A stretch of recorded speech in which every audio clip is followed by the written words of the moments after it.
Assalamualaikum warahmatullahi wabarakatuh. Perkenalkan, nama saya Fulan Miratul Maufiro. Di sini saya akan menjelaskan tentang pertumbuhan perekonomian Indonesia pada masa pandemi COVID-19 sektor pertanian.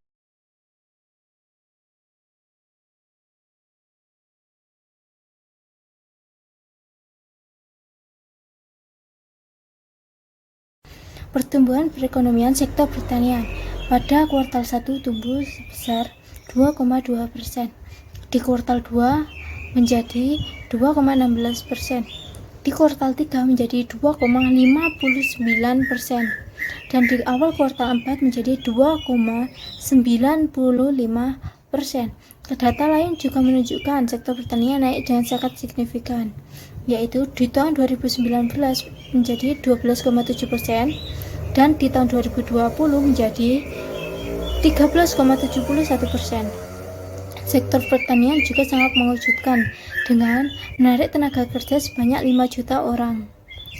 Dan nilai kesejahteraan petani juga mengalami kenaikan, dibuktikan dengan nilai tukar petani, yaitu NTP pada bulan Juli 2020 mengalami kenaikan sebanyak 0,49% dibandingkan bulan Juni.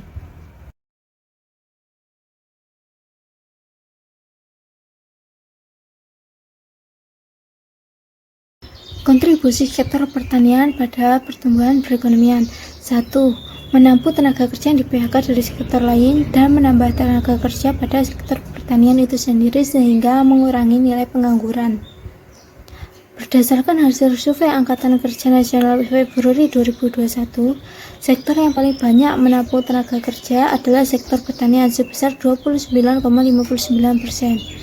Dengan demikian mengalami penaikan sebesar 0,36% dari penyerapan pada tahun 2020 di bulan Februari.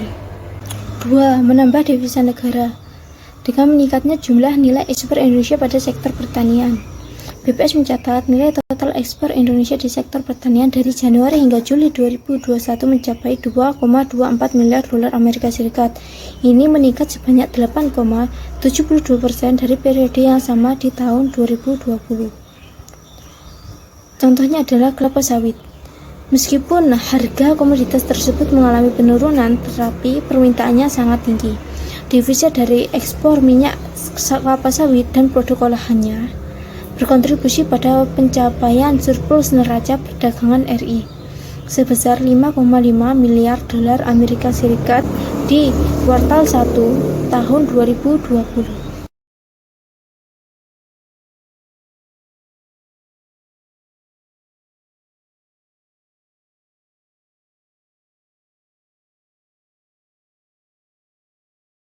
Faktor penyebab pertumbuhan perekonomian pada sektor pertanian. Pertumbuhan positif pada sektor pertanian didorong oleh 1. Subsidi transportasi untuk distribusi pangan. 2. Pupuk dan benih bersubsidi dari pemerintah. 3. Program padat karya bersama Kementerian PUPR khususnya untuk pembangunan irigasi. 4.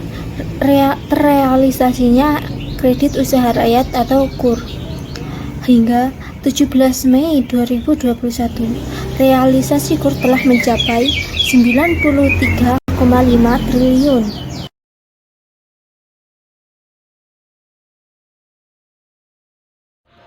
Selanjutnya, saya akan menjelaskan tentang pertumbuhan perekonomian Indonesia terhadap sektor perindustrian.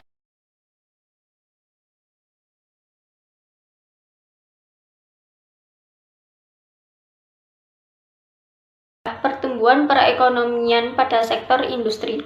1. Geliat sektor industri juga berdampak positif terhadap peningkatan investasi di sektor ini. Pada Januari hingga Juni 2021, investasi sektor manufaktur tercatat sebesar 167,1 triliun atau naik 28,94% dibandingkan dengan periode yang sama tahun sebelumnya. Kedua, peningkatan produk kendaraan domestik menunjang pembentukan modal tetap bruto yang tumbuh 7,54%. Yang ketiga, pada triwulan 2 tahun 2020, volume penjualan mobil hanya 24,04 ribu unit kemudian meningkat menjadi 187,03 ribu unit di triwulan 1 tahun 2021. Sedangkan pada triwulan 2 tahun 2021, volume penjualan mobil langsung meningkat sehingga menjadi 206,44 ribu unit yang secara persentase sebesar 758,68%.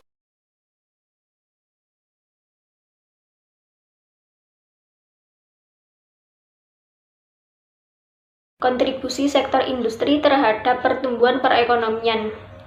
1. Industri manufaktur memberikan kontribusi terbesar atas kenaikan pertumbuhan ekonomi Indonesia yang mencapai 7,07% pada triwulan 2 tahun 2021. Sektor ini merupakan sumber pertumbuhan tertinggi, yaitu sebesar 1,35%. Di periode ini, sektor manufaktur sendiri mencatatkan pertumbuhan sebesar 6,91%, meskipun mengalami tekanan akibat pandemi COVID-19. Yang kedua, sektor manufaktur juga memberikan kontribusi besar terhadap produk domestik bruto nasional pada triwulan 2 2021, yakni sebesar 17,34%.